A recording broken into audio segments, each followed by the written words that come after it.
Greetings from Shat Mission Control. Gene Lyons here. As we sat down to record Apollo 13, I was thinking we had to make it our best episode yet. Not just in honor of the brave men and women of the Artemis 2 mission, but because I thought Apollo 13 was our 500th episode. A bit of math revealed it is not. That honor goes to Airborne, a 1993 film about rollerblading, I think. Regardless, Apollo 13 got me thinking about episode 500. And I decided we need a way to honor Ash, Carrie, the King Bee, and all the hosts and commissioners who've come along since Dick Ebert and Roger Roper launched this podcast in 2016. So, to celebrate a decade of Shat and 500 episodes of Shat the Movies, we're releasing a limited edition Shat the Movies episode 500 mission patch. I'll post a photo of it to Shat the Movies Instagram and Facebook, and we're going to start taking orders in the coming weeks. So, if you'd like to be a part of Shat the Movies history, keep an eye out on your social feeds and listen to future episodes for pricing and order details. I hope you love these things. I'm very excited to create them. So thank you for coming along with us on this journey. And to the astronauts of Artemis 2, welcome home. Remember when we first met John McClane? Argyle picked him up from the plane and took him down the Nakatomi Tower at the Christmas party. And the terrorists were overzealous, but it was sweet when they killed Ellis. And with a little help from Alan, John McClane kicked ass. Welcome back to Shat the Movies, the podcast where we answer the question, were the movies we loved when we were growing up really that good? If you ever caught yourself thinking, why don't they make movies like they used to? Can you still remember spending your Friday night searching for the perfect movie rental Blockbuster Video? Do you know what Blockbuster Video is? If you answered yes, then this is the podcast for you. I am one of your hosts, Gene Lyons, and alongside me is my co-host, Big D, Dick Ebert. Good evening. Each week, we take a look back in time, decide if our favorite films still hold up. The movies we cover are chosen by you, the listeners, who generously commission the films you love. If you like to see all the movies we have covered, will cover, want to choose one for yourself, please visit shatpod.com and have a look.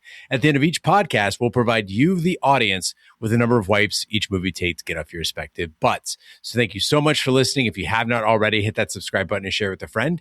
It's how we help the podcast grow. Additionally, subscribe to our sister podcast, Shat on TV. We review TV series such as Westworld, Taboo, American Gods, Game of Thrones, True Detective, Lovecraft Country, and Watchmen. Find all information on past episodes at shatpod.com/TV. And finally, if you'd like to hang out with us live, follow and subscribe to our Twitch channel, shatpod.com/Twitch, and our YouTube channel, where we play video games, host watch parties, and edit this podcast live. All that being said, Big D, what movie are we reviewing tonight? Gene, the last 4 weeks has almost been our space trilogy. I mean, last week we had Rocky, so that broke it up. But we started with They Live. So we had aliens hiding on Earth. Then we had the Men in Black. They were trying to stop, the aliens from coming here, or keep them under control. And tonight, Gene, we're going to go out. We're going to reach out. And it's for one of our great listeners, Dalen, who asked us to go back and to review the 1995 docudrama, Apollo 13. I'm not so sure there are aliens on the moon, Big D, but you don't know. Yeah, but to round out your trilogy, I'll give you one even better. Today, baby was falling asleep in my arms. I've been constipated for 4 days. I heard. And so I took the day off of work because who knows when Santa Claus can come to town. And I'm holding the baby, and I was like, you know what? I finished Fallout. I got the baby. Big D mentioned Pluribus. I finally, you will know, Mr. Current Events, I finished episode 1 of Pluribus. That's, thank you. You'll be happy. You'll be happy. So now I am in space with you. But fantastic execution. A little dragged out, but that's typical Vince Gilligan. But I'll let you know how it goes.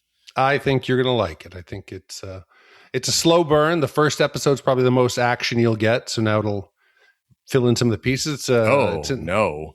That's the most action I'm going to get? She was trying to put the lady in a truck for like an hour. Well, at least there was Jesus some fires. Christ. It was the world going to shit. I think we're going to learn more about them in the process that they went through, and it becomes an interesting dilemma of whether or not, would you want to become part of the hive? Would you want to remain your individual? How would you think differently, Gene, if the world was taken over by a singularity, a single consciousness, and in that was your family members? Carol is alone, so she's kind of unique. I think if you had your family with you, it would be very different. Well, Dalen, back to you. You wrote in and said, I first saw this movie in the theater with my high school friends. I remember how much of the tone of the movie had me stressed out from the moment the oxygen tanks ruptured. It also fueled, no pun intended, my love of watching great teamwork in action. As a teenager, I was immensely captivated by how many things went wrong during this true story and how the leadership and collaborative efforts of the flight control crew came to the rescue of the astronauts. My group of friends and I were all on the edge of our seats, regardless of the fact that we knew the outcome at the end. Watching this now with my family, I didn't feel there were any cracks in the nostalgia lenses. I believe this film holds up very well because it captured two things that are timeless in cinema: the human spirit and the power of teamwork. Apollo 13 also did a wonderful job of returning to the majesty and romance of the American space program during the 1960s. The launch sequence and takeoff scenes still hit the mark and give me goosebumps, just like it did the first time. The musical score blends in perfectly with the major elements, and the pace is fair for the volume of story that was told. Even the special effects hold up well for a 30-year-old movie. It captured what it must feel like to watch a rocket climb into space with a manned crew aboard. It was real enough for me to say, not bad for a bunch of monkeys on a rock. What I loved most about this film is that it shined a light on what defines mankind. An African proverb states, if you want to go quickly, go alone. If you want to go far, go together. During the advent of the international space race, the United States reached farther into space than any other country in history, but the fateful event of Apollo 13 instantly shifted our focus from the ingenuity of science to our humanity of saving lives and helping others get home safely. That message was so wonderfully portrayed in this film. The simple fact that we're all just trying to get back home. So yeah, I have personally challenged myself to find a top 100 movie after all the reviews that Shat Crew have done. I am hopeful that this is my shot at finding glory, like the feeling of docking my command module in a lunar lander. I look forward to your review, and thanks for years of providing entertainment on my daily commutes. Your fellow monkey, Dalen D. I think there's a third African proverb missing. If you want to keep people's attention, you need to be dramatic. Otherwise, we'll just take amazing things and think they're nothing more than just a common occurrence. They're going back to the moon. Who cares? They could die. Cameras on. Cameras on. And Gene, again, Emma, another week she sat down with me. I thought there was zero chance, but she sat down and I had to lie to her because she thought, oh, this is a Hollywood movie. They're all going to be safe. And I said, not always, Emma. I said, in real life, not everybody survives. So I had to lead her to believe that not everyone comes home okay. So she kept her emotional involvement into the movie. She sat down, she watched it, and it was a great educational moment to teach her about space and about how amazing what they were doing, because she's grown up with technology. The idea of a space capsule, I said, Emma, our cell phones have more computing power than that entire building. And she was somewhat impressed, or at least she faked it, but I was excited to go back and watch this with her. So thank you, Dalen, for the experience of sharing this with my daughter. And Dalen mentioned that this was hopefully a top 100 movie after all the reviews that we've done. This was definitely on my 100 movies to watch, Dalen. So I'm glad that you commissioned, because I had not seen this one before, and it's been on the list for a long time as this epic, monumental film that I kind of missed in my teens. And I'm not complaining about this, Big D, but doing this podcast, it's like dining every night at a restaurant that tells you what you're going to eat, right? The menu is fixed. And sometimes the chef that we get thinks that it's funny to send us something awful to eat. Sometimes that chef wants to serve up something that she really loves, but like nobody else in the world likes, and we still have to eat it. And lately, the chef has been kind enough to ask us to choose the dish, right? But this week, Chef Dalen cooked up something as American and popular as apple pie that I've never tried before. It's like when I had meatloaf for the first time at 27. So thank you, Dalen, so much. Love it or not, I'm so glad I watched this movie because I've been waiting for, 30 years to see it. Apollo 13 is a 1995 docudrama starring Tom Hanks, Kevin Bacon, Bill Paxton, Gary Sinise, Ed Harris, and Kathy and Quinlan. The screenplay by William Broyles Jr. and Al Reinert dramatizes the aborted 1970 Apollo 13 lunar mission and is an adaptation of the 1994 book Lost Moon, The Perilous Voyage of Apollo 13 by astronaut Jim Lovell and Jeffrey Kluger. Director Ron Howard went to great lengths to create a technically accurate movie, employing NASA's assistants in astronaut and flight controller training for his cast and obtaining permission to film scenes aboard a reduced gravity aircraft for realistic depiction of the weightlessness experienced by the astronauts in space. Released in theaters by Universal in the United States on June 30th, 1995, Apollo 13 received critical acclaim and was nominated for 9 Academy Awards. It won the Screen Actors Guild Award for Outstanding Performance by a Cast in a Motion Picture, as well as 2 British Academy Film Awards. In total, Apollo 13 grossed over $355 million worldwide during its theatrical releases and is listed in the New York Times Guide to the Best 1,000 Movies Ever Made. Let's hit the trailer. Apollo 13 flight controllers, give me a go, no-go for launch. You know that Easter vacation trip we had planned for Acapulco? Procedures. Go. Control. Go flight. There might be a slight change in destination. Really? Maybe say the moon. Booster. Go.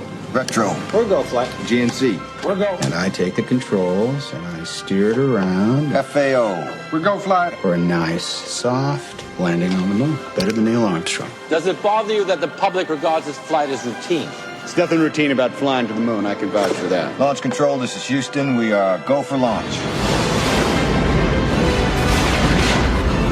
The clock is running. Houston, we have cleared the tower at 1313. Okay, guys. We're going to the moon. This is the crew of the Apollo 13, wishing everyone back on Earth a pleasant evening.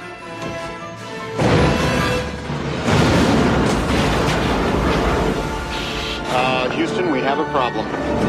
We got a wicked shimmy up here. Houston, we are venting something out into space. It's definitely a gas of some sort. Flight, the heart rates are skyrocketing. The Apollo 13 spacecraft is apparently losing breathing oxygen. The emergency has ruled out any chance of a lunar landing. Why are so many people here? Something broke on your daddy's spaceship. I have a request from the news people. Take it up with my husband. He'll be home on Friday. Flight, we have lost the radio contact. Econ, what's your data telling you? It's reading a quadruple failure. That can't happen. It's got to be instrumentation. The ship's bleeding to death. This rate, we're going to skip right out of the atmosphere, and we're never going to get back. We're looking at less than 15 minutes of life support in the Odyssey. We never lost an American in space. We're sure as hell not going to lose one on my watch. Odyssey, do you read me? How long does it take to power up the LEM? 3 hours by the checklist. We don't have that much time.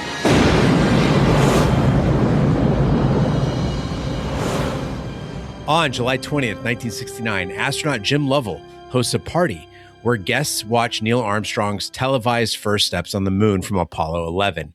3 months later, Lovell's boss, Deke Slayton, informs him that his crew will fly Apollo 13 instead of 14, swapping flights with Alan Shepard's crew. Lovell, Ken Mattingly, and Fred Haise train for their mission. But days before launch, Mattingly is exposed to measles, and the flight surgeon demands his replacement with Mattingly's backup, Jack Swigert.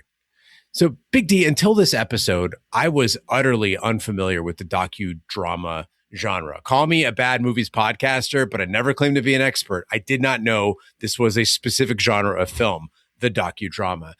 And yes, we covered Goodfellas on Shat the Movies, but I thought that genre was mob movie. But there's this entire world of films that I have never seen. Schindler's List, Oppenheimer, Catch Me If You Can, The Pianist, Green Book, and this week's movie, Apollo 13. And from the get-go, this docudrama treatment made me very uncomfortable. It's like an uncanny valley of drama. We have a dramatization of the Apollo 1 fire, and it's not documentary footage. It's not an acted out scene.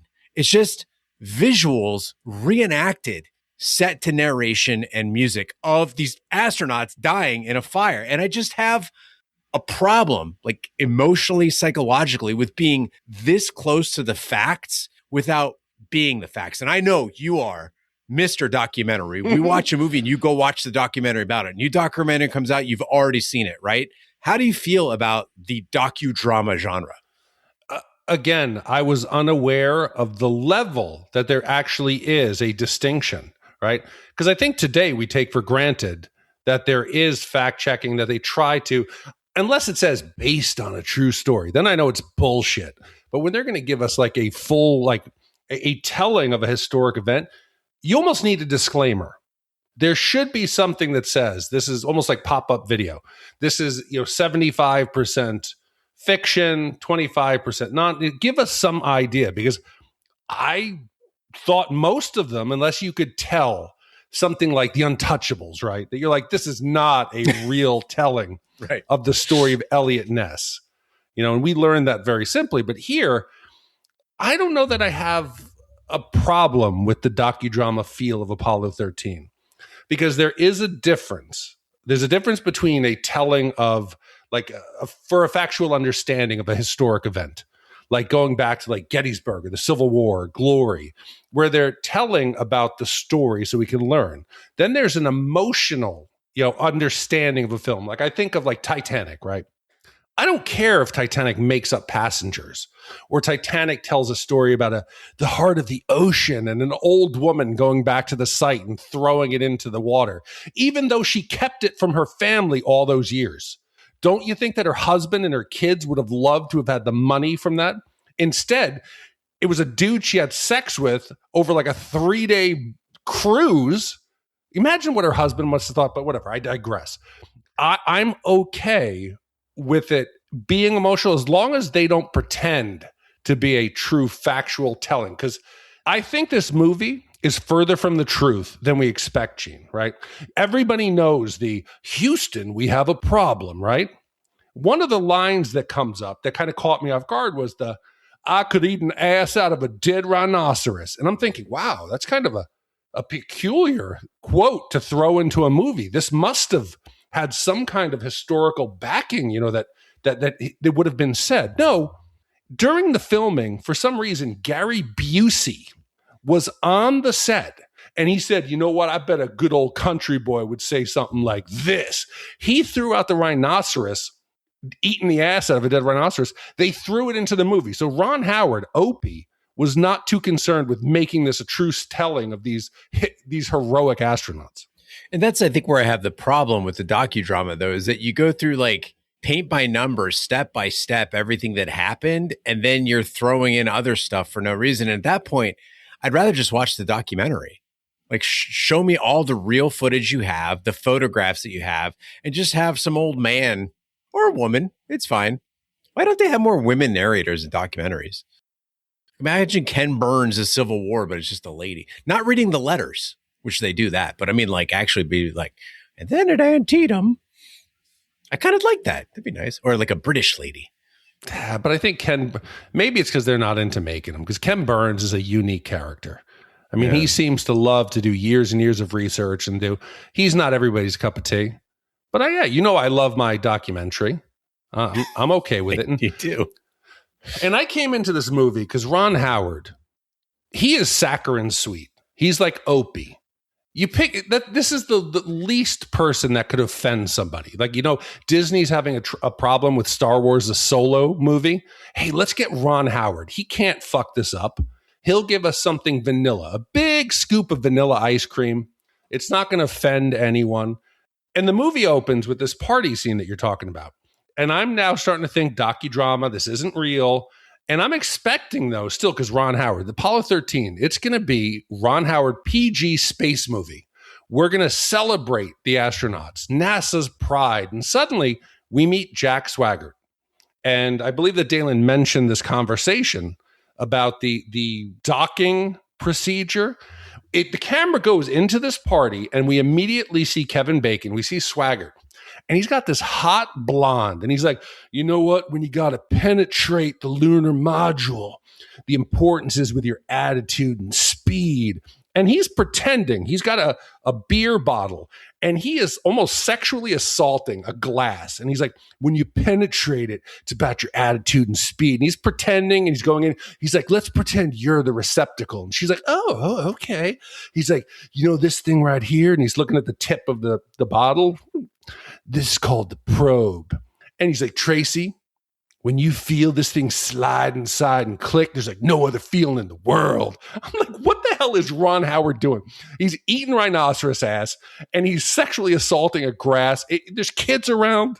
What is this? Oh, okay, listeners at home, if you're afraid of now watching Apollo 13 with your children, I will have you know that this innuendo, it was only done at one point in the film with one character, and that was to prejudice you against the bachelor hotshot, so you felt an impact when he took over for the consummate professional, right, Mattingly.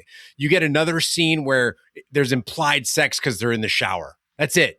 That's as horny as this movie gets. But here's the problem, Gene. They portrayed Swigert as being like wet behind the ears, that he was incapable of docking, right? That's not true. He apparently was the most skilled at it. He had written the malfunction procedure. That's exactly what I'm saying. They threw this in there to prejudice you against the character. If I'm Swigert, I'm pissed. Yeah. His family, they made him out to be some playboy who had STDs, who may have given it to one of the other astronauts, and he's in this family event, historically watching Apollo 1. Yeah, I mean thankfully he'd been dead for 13 years when this movie came out. So, are we sure he died of cancer? They could have said, it was syphilis. Can you imagine AIDS? if they wanted to do a complete assassination of this man's character? Yeah. And they just said he was elected to the Congress, but before he could take office, he passed away. Whoa, what happened to him? They could have left. It was a bad case of gonorrhea. But I do like that we're into, this is now 1970, so it's the tail end of the 60s. The fashion, the houses, the style. You're getting to meet the world of this time. And sadly, Cape Canaveral, that shit looks like it today. Nothing has improved in the Space Coast of Florida. It looks exactly like that, like a desolate, sad beach town. Okay, I'm pleading ignorance here. I don't know anything about what Cape Canaveral looks like. So does it have a reputation as being like an unattractive place? Yes. Oh, why?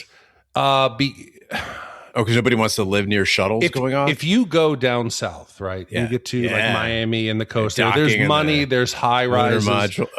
Here on the coast of like Daytona and Cape Canaveral, you know, there's large open areas of wetlands that are meant to keep any falling rockets or whatever away from the community. But it's a lot of like tchotchke stores selling beach towels and inflatables and shells and conchas glued to like a piece of wood, and it says, you know, Cape Canaveral, and there's like cheap rockets. It's not a great place to live, and I'm surprised that they can attract talent of like aerospace engineers and all of the special trades to live there, because it's not a great looking place. But we get this dream sequence where Jim's wife is afraid that Jim is going to die. She has a nightmare because we're introduced to what happened to Apollo 1, the tragedy on the launch pad. And his wife wakes up. She's sweaty from this nightmare. And I'm just looking at her 60s, like nightgown, it's like a negligee, but it doesn't seem like it, because she wakes up, she goes out into the living room, kids are there, and it feels like a different time. Today, it seems like adults in a marriage, Gene, right? I'm assuming that Sarah had a lot of sweatpants, a lot of gym clothes, whatever's comfortable, right? Yeah. In the 60s here into the 70s, this was definitely the look. I wish this is something we should bring back. When adults dress like adults at home, no Lululemon, no sweatpants, no baggy clothes. His wife, she's not trying to put on a show and like turn them on, but she's putting some effort into looking like an adult. So three things. One is, since we had the baby, Sarah has gone to like a lot of like nursing gowns and stuff. So it is like these wrappy kind of strappy things. And it's like, it's very put together and cute. And I like it. It's like she's got, but yeah, prior to that, it was sweatpants, booty shorts, mainly underwear, honestly, which I have no complaints about. But the other 2 points I want to make is, one is fabrics. So a thing that a lot of people don't realize is that when we're adapting to like hot weather or comfort or whatever it is, we're being sold cheaper and cheaper fabrics, and a lot of like polyester mixes, a lot of stuff that has like plastics in it that are lower quality fabrics, and not a variety of fabrics, right? And so we counter that by blasting the AC or changing into shorts and t-shirts when we get home and stuff. It's because what we're wearing, and you see those old photos, I thought about it all the time with like Tombstone, right? Like, how the fuck were these guys out in the desert in Arizona in the 19th century and not roasting. And it's because they weren't wearing polyester. They were wearing, even the wools that they were wearing were loosely woven wool so they could breathe, the linen so that it could breathe and they would cool off in that way. So I, prior to moving back to Arizona, did not own a pair of shorts. So I moved back in 2013 and I didn't wear shorts ever. I go to the office. It was a slack shirt and tie. On the weekends, it was jeans and a t-shirt maybe, but I did not wear shorts.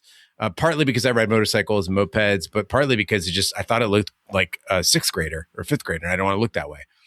Moved to Arizona, went to a couple spring training games, and I was like, fuck this. It is way too hot. I'm getting into shorts. And I bought shorts, and I've been into shorts for a very long time. But this year, I made the choice that I'm like, no, shorts are only for workouts and like outdoor chores. That is when we wear shorts. Maybe to go to bed if we're not going to bed in underwear. Big D, linen trousers. Yes. All day. They block the sun off your legs. They breathe incredibly well. They are so comfortable. And when they wrinkle, that's good. Like wrinkle means lived in. It's classy. Like it's a cool thing. So linen trousers is the move. And the other thing though, man, it's time. And I'm getting into this. I'm having these discussions about AI at work with the idea that like AI can make you faster at a particular task, but you'll just get more tasks and dilute your attention among those tasks. It's the same thing, man, with the 60s, the 70s. You accomplished fewer things during the day because you did not have the capacity to do so many things, right? And so it was getting dressed was intentional because you had the time to do it. Your phone's not pinging. If somebody's calling on the landline, it's not happening all that often, right? Yes, you're busy with like doing other tasks as far as like, washing the dishes, maybe getting clothes ready and stuff. But overall, your timeline is slowed down. We could do that today. Don't get me wrong. With all the time-saving features we could have lots of free time on our hands, but we choose to fill it up.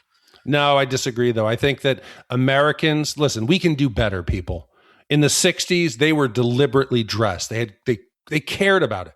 Going to Europe, I'm embarrassed of Americans. You come back and you land, and there's adults wearing sports jerseys and ill-fitting pants and just looking schleppy. But what's the key difference between the United States and Europe? They care? The pace of life. So you're saying, Gene, if we had just a little more time, everybody's going to start wearing linen? Yes, that's exactly it. No. What I'm saying is that we as Americans are, and myself included, I use TickTick. Okay, TickTick is like my task management app, and it's on all my phones. At any given time, Big D, if I sit down, I immediately think. Right now, with my constipation, I've been knocked out for 3 days because I'm in so much pain that I can't get up and move around. If I get up and move around, I feel like I'm getting like stabbed in the gut. All I'm thinking about, it's not my pain. It's about shit. There's 3 days worth of stuff that I just could not finish. And it's very frustrating to me, right? You said, what I keep thinking about is shit. Shit. Yes. And not finishing. All right. On launch day, flight director Gene Kranz in Houston's Mission Control Center gives the go for launch. Despite a second stage engine cutting off prematurely, the craft reaches its Earth parking orbit. Swigert docks with the lunar module and the mission heads for the moon. 3 days into the mission, an electrical short causes an oxygen tank to explode. Consumables manager Cy Liebergott convinces Kranz that shutting off two of Odyssey's 3 fuel cells offers the best chance to stop the leak, but this does not work. With only one fuel cell, mission rules dictate the moon landing be aborted. Lovell and Haise power up the lunar module to use as the lifeboat, while Swigert shuts down the Odyssey to save its battery power for the return to Earth. So, Big D, I know that Apollo 13 was nominated for a bajillion awards, won quite a few. I know it made $355 million in the box office. And I was recently described as having not a single thought behind those dead eyes. But I think we can all agree that this is a story that would have been told better through flashbacks instead of chronological retelling. It takes nearly an hour until we get into space and encounter our first, like, gee, I didn't know that moment, which was how the command module and the LEM weren't connected at takeoff and had to like be docked together at 10,000 miles per hour. For a better movie, you could start on launch day, for instance, and then flash back during the mission. You then pepper the sequence with those human moments from back on Earth while you keep things exciting for the length of the film. This literally doesn't even require a reshoot. You could do it in editing. Do you know what the worst part is, Gene? I 100% agree with you. This won 2 Oscars. One was sound, one was editing. Wow. This movie has so much tension, space-based tension. There's large stretches where it's slow-paced, like emotional relationship Earth trauma. Why? I think if you made this one change, you could spread the tension out more evenly, because the film, even though I think it was Dalen said that he liked the pace, that it was always tense, I didn't find that, because Emma would be involved, then she would fade out, then something would happen. And I remember watching this the first time and thinking the main problem was the CO2 scrubbers. That's the issue that you see them problem solving the most. How do we get a square peg into a round hole? But that was just one piece of it. Going back and watching it this time, you realize they're dealing with the power shortage, the sequence that they need to restart the computer, the failed oxygen tank, the freezing cold, realizing they were out there for like 6 days. And I don't know why they didn't put their suits back on. Wouldn't that have made sense, Gene? To put on an extra layer of clothes? You had them there. I think the suit traps condensation on your body, so it'd make you wet, and that's very bad. That is true. So see, that's why I would want you in my capsule. Thank you. I think you should be there. But, you did not need to create additional problems. It wasn't one crisis. It was a series. And if you spread it out the way you recommended, I think it would have been so much better if you had restructured it through flashbacks. Yeah, like imagine the docking sequence. Okay, you get the lunar excursion module, you got the command module, you got Swigert there trying to link it all together. Don't show us everything that happened with Mattingly beforehand, right? You stop mid docking sequence, you cut to the measles subplot, and how you had this guy who was just an ace problem solver, true or not, right? An ace problem solver who could figure all this shit out. And this wasn't your first pick guy. And that's not revealed, right? Until that moment in the movie. Whoa, now I'm invested. Exactly. When you have the oxygen tanks blow up and they start fighting and looking at each other and questioning their proficiency, then you go back to maybe the cocktail party and you see Swigert is more interested in trying to hook up with a blonde than he is about watching the Apollo 11 landing. And you start to sprinkle in this understanding of why the tension is building and why people, even the subplot of all of the little, the contractors of all the different components of the space race, and watching them jockeying for, hey, it wasn't my fault. Hey, it wasn't Boeing's fault. And they're all trying to cover their own ass. I think it would have been great. As the crew watches the moon pass beneath them, Lovell laments his lost dream of walking on its surface, then turns his crew's attention to the business of getting home. With the lunar module running on minimal electrical power and rationed water supply, the crew suffers from freezing conditions, and Haise develops a urinary tract infection. When Swigert suspects Mission Control is concealing the fact they are doomed, Haise angrily blames Swigert's inexperience for the accident, but Lovell quashes the argument. Did they ever say it was a urinary tract infection? No, they didn't. And I was wondering the whole time, what the fuck is wrong with Bill Paxton? But yeah, it's a UTI because he wasn't getting enough fluids through, so he wasn't peeing stuff out. I guess I've kind of beat into Emma's head about hydration. So she's like, why isn't he drinking water? I'm like, he is drinking water. But then they also, more of his character assassination, they joked that maybe Swigert, by putting his dick into that receptacle, that he had given him the clap. For people who haven't seen this movie, Bill Paxton goes like full Val Kilmer and Doc Holliday. He's like pale and he's like got the shakes and stuff. He looks like he's got full blown fucking tuberculosis in this movie. He's not making any sense. I've never had a UTI, but I didn't realize they were that bad. No. And Gene, I think we need to talk about the special effects because the movie doesn't work without them. You can't tell the story. And there's so many films that have done zero gravity or space effects, and it looks awful. And there is a strange dichotomy of the special effects in this movie. Yes, they're trying to make it like a modern motion picture, but it's also from the 70s. So there is a style to the film that makes it look retro, right? And there's so many good special effects in this. The zero G scenes, they did it with that, what do they call it? The vomit rocket or the where they take it's a large commercial jet airliner hollowed out. So they kept doing a series of porpoising where they would go up into the edge of Earth's atmosphere, dipping down. And the scenes look great. They look amazing. You can't fake little components floating around or them throwing the camera to each other. And it feels real. It feels great. But then you have a moment where they're going over the moon and Tom Hanks, Lovell's like looking down and he's reminiscing about this is going to be his second missed opportunity. And we see a sequence in his mind of what it would have looked like if he had gotten down to the surface and he's leaving his phone. It looks like absolute dog shit. It looks amateurish. It looks like a fake moon landing. And I don't get the movements off. The light doesn't look right. It breaks the immersion of, I understand this isn't happening. And it's supposed to be emotional, right? But why not make it look good? Why not make it look as real as the other? You know, if you can't have him like, it looked like in Superman, right? Superman 2, where you have the Kryptonians or the astronauts hopping around on almost like elastic, like suspenders. It looked so bad. Why? Why couldn't they both look similar? Because it took me out of it.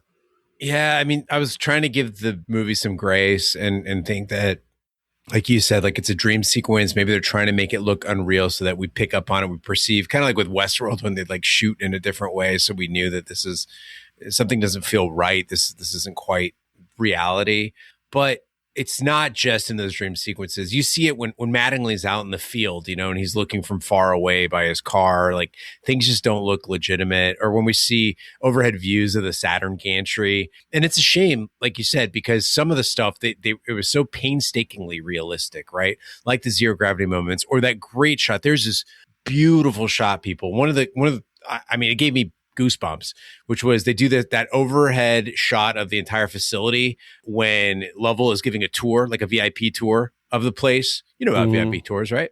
A VIP tour of the place. And it's like this, I'm sure they used a helicopter to get that shot, but God, it is such a sweeping, cool shot. And it's an unforced error, right? Because you did not need to do the dream sequence. You could convey that through script or just skip it entirely. We know he wanted to go to the moon. He keeps doing that thing with his thumb. We get it. He wanted to go to the moon. Yes. And Gina, I think it's funny that you said the VIP tour.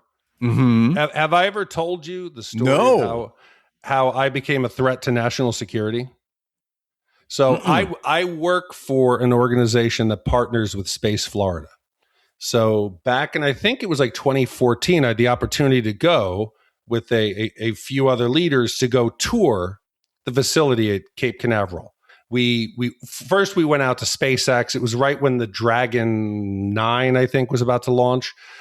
We got out onto the runway where all the space shuttles landed, and we were able to see where each shuttle mission lands. They put a plaque where the front wheel had stopped.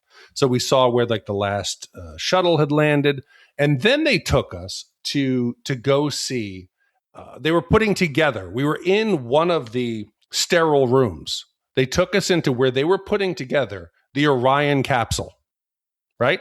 So I'm like, wow, this is pretty cool. We go through security. We're going in there. We're now in the room. They're putting it together right in front of us. And every action they do, you do with 3 people. So I turn a bolt, you verify it, the other person verifies it, they write it down. I'm like, hey, I had a Forrest Gump moment. You know, Forrest stumbles into things. I was like, hey, this is cool. Can we get a picture? And I took my phone out and immediately they said, why do you have your phone with you? And I was like, I'm not supposed to have it. They're like, no, it's supposed to be in the cubby outside. I was like, okay, I'm sorry. I'm going to put that away. So these tours go on, man. So I can only imagine if I had taken some pictures and put them online and there had been some kind of secret that I had revealed about the technology we were using in the program, or it could have been so bad.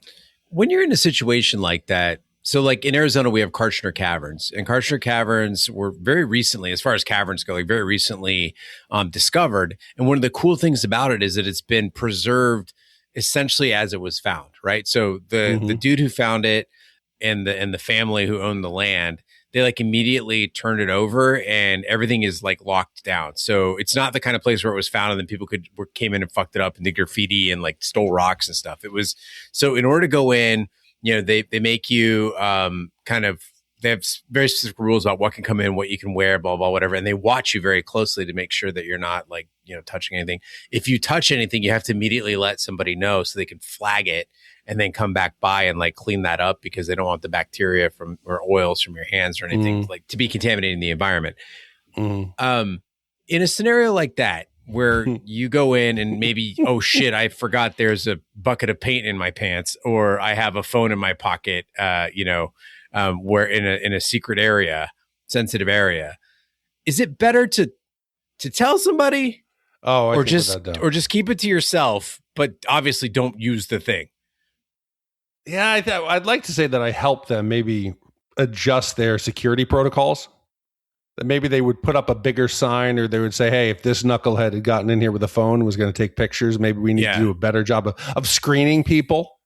Maybe I think that would have been a good thing. But yeah, so I was there where they put the boosters together. We went down to that tall launch building. We saw the crawler. It's pretty cool. I'll share pictures online, but watching this with Emma doesn't get the science. She doesn't get the technology. She can tell that things are going wrong and that people are afraid, and it's a tense time that the astronauts might die and these kids are going to lose their family. And Emma started to question. It's nice that she's at the age where she's seeing bad parenting. And there's the first conversation where the son, who's been terrorized by his father. So Jim Lovell is going on this mission. His kids are already scared enough that he's not going to come back. And he tells the story about Apollo 1. But, the door got stuck and they were burned alive on the launch pad. So the kid's scared, right? And then when dad gets into this real world, it's a nightmare for the kid. And mom comes in there to hopefully assuage his fears and to console him like a loving mother. And he goes, Mom, was it the door? And the mother's like, yeah, it was the door. And Emma goes, why did she not lie? Why did she not tell this kid, no, it's not the door. They fixed it. It's okay. And then later on, again, Gene, you want to torture these kids and make bad decisions as a mother. You're now in a life or death situation. You're pretty much thinking, 50-50 chance your husband's going to die. The astronauts are going to die. They're not going to come back. You decide this is a perfect time to go to the nursing home to tell Jim Lovell's mother, who has dementia, about the explosion in space. Do you do it adult to adult, maybe a doctor, maybe a caretaker? You bring the kids with you. The kids don't understand fully what's going on. She can't process it. She's asking everyone, are you part of the space program? No. And these kids are like crying. This woman with dementia's crying. And Emma goes, these are awful parents. I've never had a conversation with my kid. I haven't had that pleasure yet. So I'll leave this one to an expert, being you. But I do have a mom, and knowing how my mom worries every time I even like leave the house at age 45, I think I would have handled grandma's situation just a little differently. Like, yes, it was a smooth move to put her in the hands of Armstrong and Aldrin. Like, if you've got two guys who went to the moon, those are the best. No, she doesn't even know who they are. Yeah, but they can tell her, hey, we went to the moon. Everything's cool. No, that would be like if you were having, say, a birthday party and you had two singers show up, right? Two like professional like singers. You wouldn't make them serve drinks. These two men should be consoling the fully cognitive members of the family, the adults who have questions. Yeah. You could have had like two teenagers from the neighborhood come in there and be like, hey, we were astronauts. We've been through worse. You don't put the two VIP experts in a room with a woman who doesn't know fact from fiction. Well, as the lunar excursion module's carbon dioxide filters run out, concentration of the gas approaches a dangerous level. Ground Control improvises a device to make the command module's incompatible filter cartridges work in the lunar module. With Aquarius's navigation systems shut down, the crew makes a vital course correction manually by steering the lunar module and controlling its engine. So Big D, this movie is loaded with so many cinematic luminaries of the mid-90s. We've got Kevin Bacon, Tom Hanks, Gary Sinise, Ed Harris, Bill Paxton. But it's honestly harder to take a docudrama seriously when you have huge stars playing real people. I think that is one thing I got really hung up on is if it's one guy, sure. But basically you got all these astronauts and you're doing everything bit by bit, like step by step of what happened historically, but you're putting these big Hollywood actors in the roles where you're seeing that actor. And I don't know if I've ever mentioned this on the podcast before, but I had a minor in theater, even though my degrees are in communications and journalism. But in theater, I learned that when you are playing a character, whether it be Hamlet or whether it be Jim Lovell, you are supposed to play that character as you, right? So it is your sensibilities, your feelings, your emotions. That's what makes every performance different. That's why you hire Tom Hanks to play a role. It's because you want Tom Hanks as that person. But here in Apollo 13, you've got these real life characters, right? And you're trying to make a docudrama, but you're giving us these guys who we know what we're going to get. You know what Gary Sinise is going to act like. You know what Tom Hanks is going to act like. You know what Kevin Bacon's going to act like. Nobody's throwing any curveballs at you there. And so it's really a distraction. It pulls away from the film. I prefer up and coming or lesser known actors that let me focus on the character and really what makes that person tick. What is that character doing? I don't have any preconceived notions. And I think that's where Apollo 13 really worked, is when they got away from the huge stars and they actually got these nobodies, right? The consumables managers, the mission control nerds. They were the best part of the movie. Just this assortment of like 60s schlubs throwing a bundle of parts on a table and saving these astronauts' lives. That's what put a smile on my face. See, but I think you do cast these characters because it is a docudrama. It's not a, like, think about, like, have you watched HBO's Chernobyl? Okay, so it's a lot of lesser known actors, so it makes the factual telling of events believable because you don't know this. But in a docudrama where it's supposed to be dramatic and emotional, I want Tom Hanks as my mission commander. You know, if it's a movie about a surgeon, Tom Hanks would be my surgeon. If you want a capable, like what Ed Harris's position was as the head of, I know his name. He's a flight director. Yes. If I want a flight director, I want Ed Harris. If I want a syphilis-ridden playboy, I want Kevin Bacon. That's who I want.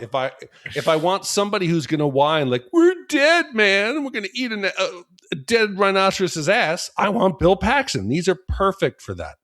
But these guys, I think they tell the story. And the crazy fact, because I did learn something from this, even though it was supposed to be about the emotional resonance and about this, what had happened to these men. And it was about survival and not about going to the moon. The craziest parts are the little bits that they throw in when you realize how amazing it was that they came back. It wasn't just arts and crafts with plastic bags, duct tape, and filters. When they give you the background and they dumb down the re-entry angle and how it has to be perfect, and they do it for the audience and the TV, and it works for us. They explain it that the Earth is a basketball. People, if you haven't seen it, they do it's almost like Saturday morning cartoon or like G.I. Joe. Hey, everybody, the Earth is a basketball, and then far away is the moon, and it's a softball. If these two bodies are this size, the angle of re-entry is the thickness of a piece of paper. Too steep, they're going to burn up. Too shallow, they're going to skip off into the atmosphere. Now you're trying to manually adjust where you are within this tiny window, 6 degrees, I believe, in a defective LEM, which the engines were not designed for this. And it's like a roller coaster. They're flying around, and you're thinking, how did these guys survive? This was the most compelling for me because today we've got Google, AI, cell phones, GPS maps, and we're the worst problem solvers. You go back to this, these guys almost seem like they could achieve more. I feel like today you put modern astronauts who are relying on computers and technology. I think we're worse problem solvers today. You and I, yeah, sure we are. But I think an experienced fighter pilot who's landed on the deck of an aircraft carrier with zero instrumentation at night, they're going to be okay. They've still got those skills, right? But honestly, it astounds me that looking at cars and appliances of the 1960s, that we were able to pull any of this off. The Apollo program, to me, it's either got to be a hoax or a miracle, or like enshittification is really, really real, right? I was thinking the other day about inventions that we used to get, right? Talk about time savers, right? The washing machine. Like when that motherfucker came out, people were like, whoa.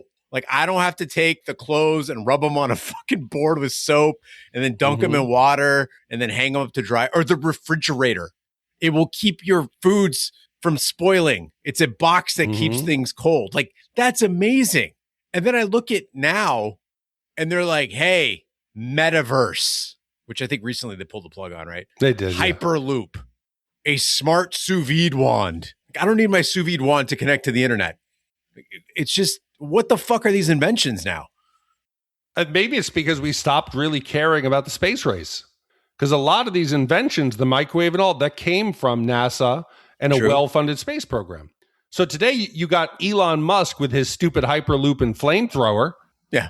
And his shitty robots. So yes, we've gutted the innovation heart of our country. Tangentially, AI, we should take a moment and talk about it. It's the buzzword, right? A lot of developers now who are working with AI, they're finding that companies that go to like 95%, 100% AI development for their code, there's a big problem there, which is that nobody understands how the code was written. And therefore you can't troubleshoot. So it's great to get things off the ground really fast, but then you're like, oh, okay, well, something's buggy. We need to fix it. And again, it's like these astronauts. If they didn't have those manual skills, when you have an electrical issue and the computer's fucked, what are you going to do? Right. And I think that's what we're running into now is it's like, if you take all these experienced coders and they lose their jobs and everything's being written by AI, and then nobody understands the code base because nobody built it. What are we going to do? It's a little scary. Shat on AI.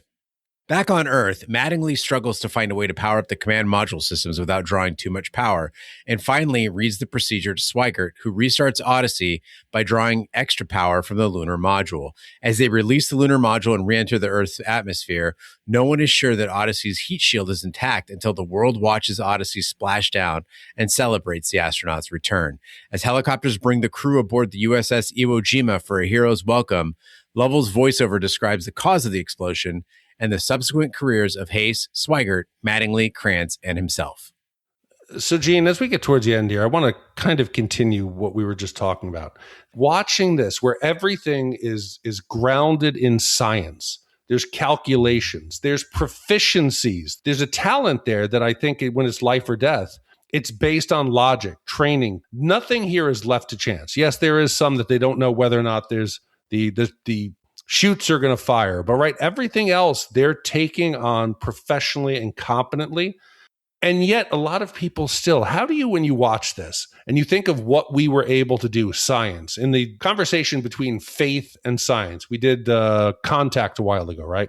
You still have characters in here who are like, the president put out that the Congress and the Senate would have a group prayer session. Watching this, how do people still pray? Do they believe that God is somehow out there trying to, I'm going to get these guys home? No, it's human competence, not divine intervention. And I just found watching this how people can still believe that there is a higher power who's solving all of our problems. When you see here, it's clearly people doing. God didn't put his hand down and help these guys solve the problem. Oh, a couple things. So physicists are by no means as religious as like the average population, right? We've been over that before on the Contact episode. Physicists are about 50-50, whether they believe in a higher power or not, like a God, right? That you can pray to. And I'm probably going to piss off a lot of biohacking anti-vaxxers out there in Shat Nation, but where do you go when you lose a leg or get burned in a fire? Go to the hospital. And I'm not saying that modern medicine is infallible, right? Like it is not perfect. They do fuck up. We haven't solved every problem yet. But the fact is, God or no God, using the best tools available, created by the best minds in their respective fields, tested rigorously, is going to give you the best chance at survival. And somebody might argue, well, in Apollo 13, they did a bunch of experimental shit. Yeah. You do the experimental when the established has failed, right? But to the credit of these astronauts and the credit of Ron Howard in making this film, they do a wonderful balance of showing that there was expertise and also little ingenuity, and this all came together in a miraculous moment, but it wasn't necessarily divinely inspired. No, I love when people get get put in a situation where they have to actually stand behind their beliefs. Early on, when Vanessa and I were having our fertility issues, Vanessa's mother is very religious. She made a comment to Vanessa, something about, why are you doing in vitro? Maybe this was God's will, which is a fucked up thing to say, right? Wow. So you know what Vanessa said? Mom, why are you wearing glasses? Maybe it was God's will for you to be blind. Fucking Pol Pot. And she went, oh, okay. Yeah.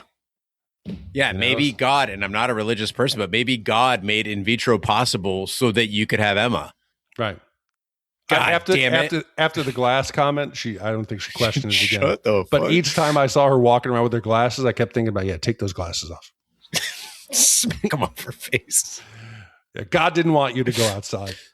So you probably know this because you spied on the Orion module, but yes. But the next lunar flyby, it could be this month. Like, we're looking at the first week of April. By the time this recording reaches our audience, Artemis 2 may have already launched. And I'm committed, for one, being a person who follows the Olympics and World Cup and every other major global event, that I'm going to follow along for the whole mission. And you alluded to it, Big D. We get a scene in Apollo 13 where the astronauts in space in the 70s are putting on a live show for the viewers on Earth, and none of the networks are carrying it because moon missions have become old news, which is wild to me because I lived through the 80s and it's 1970. Like, TV sucked back then. And I got to ask, like, what are we doing? What the fuck are we doing when something as bold as space travel isn't being watched by every American? I think the people were better back then. We were better caring creatures. You know, Emma wanted to see what the astronauts looked like. So I went and watched. It was Johnny Carson, and all the astronauts were on a week or 10 days after. And just watching these dudes, I know the movie's a docudrama. These guys were calm. They were professional. They were humble. They were locked in. There was no ego. There was no drama. They were matter of fact. This is who these men were. And watching the audience reaction and the questions from Johnny Carson, they were thoughtful.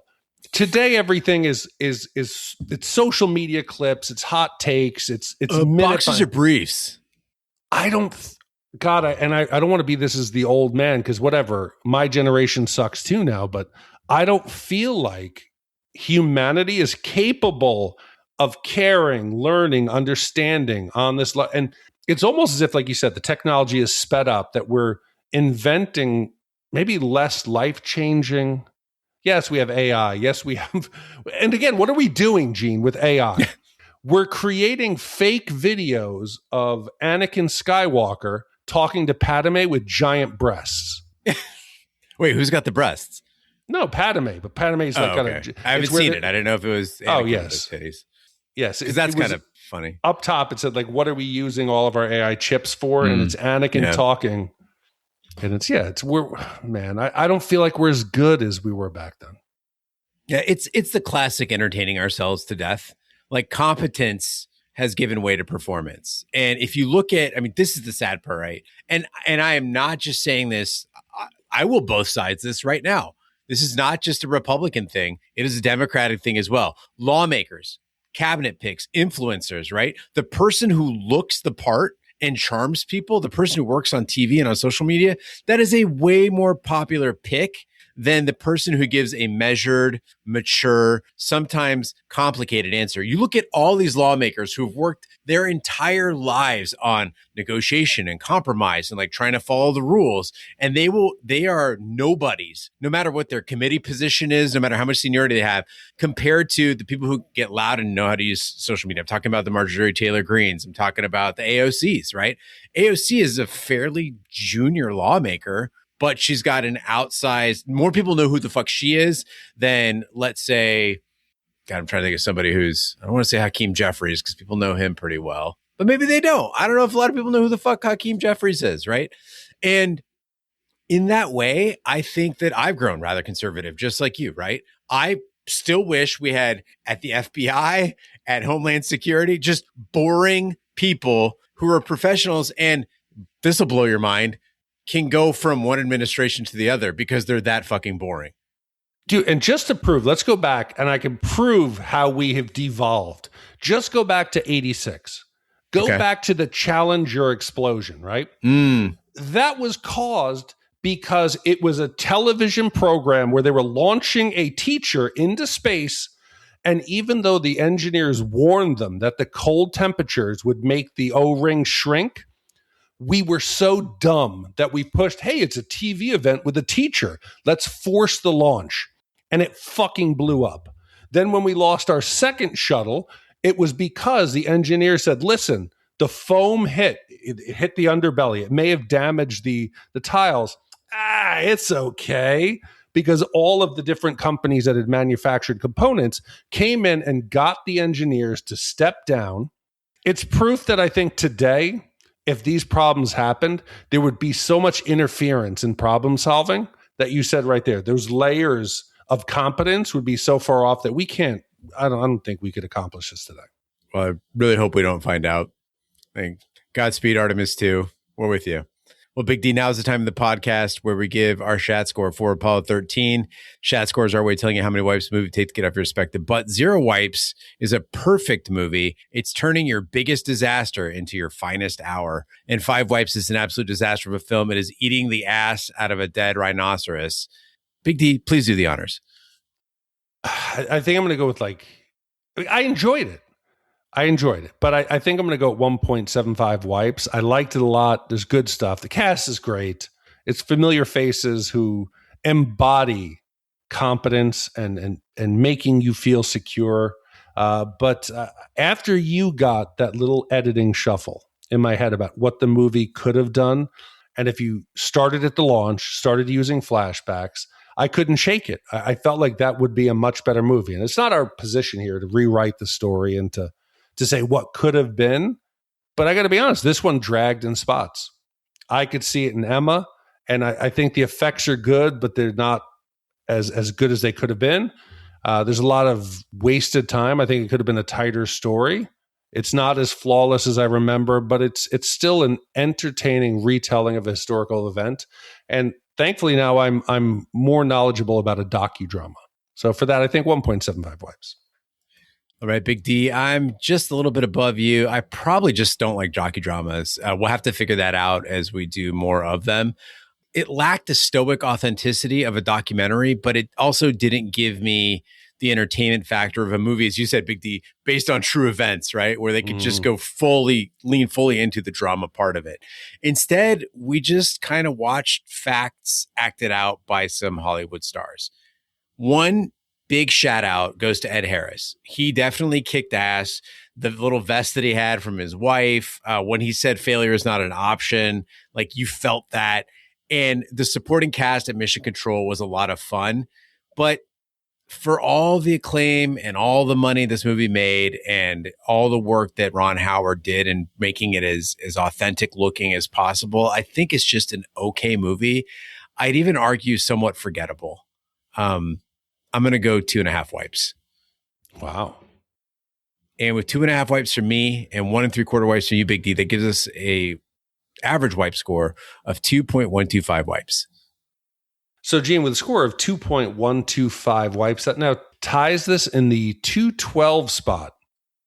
I think this is going to offend some people here. With Stripes, Airplane, Hackers, Bad Boys, Face Off, Some Kind of Wonderful, 8mm, and another, I dare say, maybe docudrama retelling of the first Gulf War, Three Kings. Not a docudrama, but I think it wanted to be. Okay. A satirical docudrama. Oh, satirical docudrama. Now we got a new genre coming out. Yes. So sorry, Dalen. 212 is not within the top 100, but we welcome you to try again and we'll happily take your commissions. Yes. Big D, what do we have coming up next week? Gene, next week, 2 small-time criminals stumble into the kidnapping scheme that seems simple on paper, but quickly spirals into something far more outrageous. As the job unfolds, they realize they've tangled up with people who play by completely different rules. Violence comes first, conversations get tense, and nobody is as in control as they think.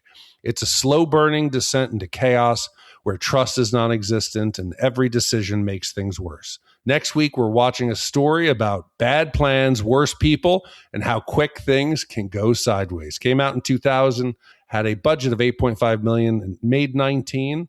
I haven't seen this in years, but I remember loving this movie.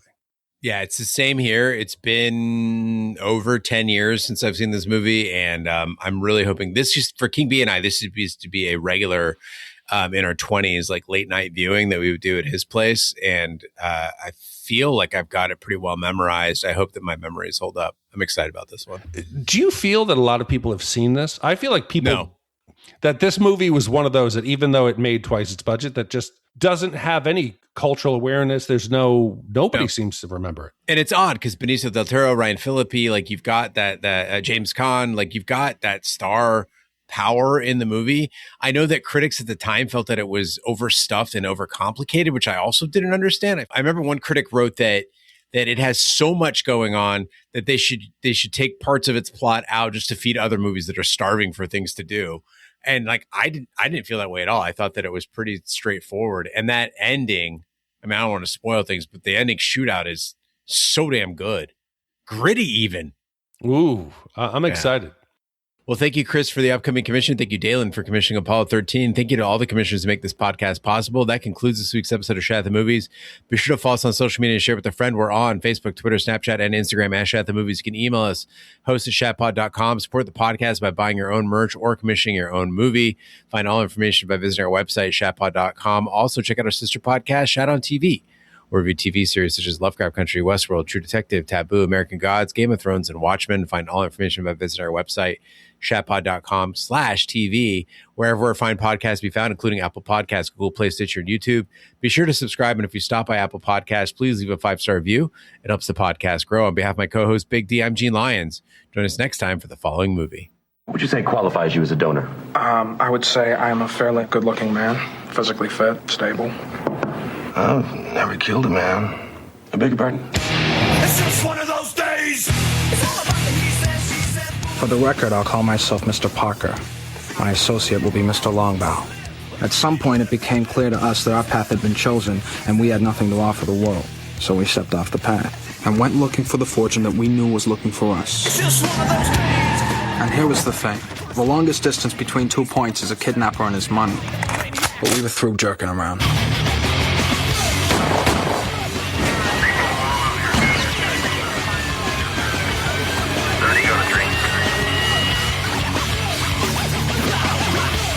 What I heard was you ready to put a woman's life at risk for money. Not money. $15 million. $15 million. $15 million. You are here because you were for sale, and you will do as your guns here. So, are you the brains of the outfit racing? Tell you the truth, I don't think this is a brains kind of operation.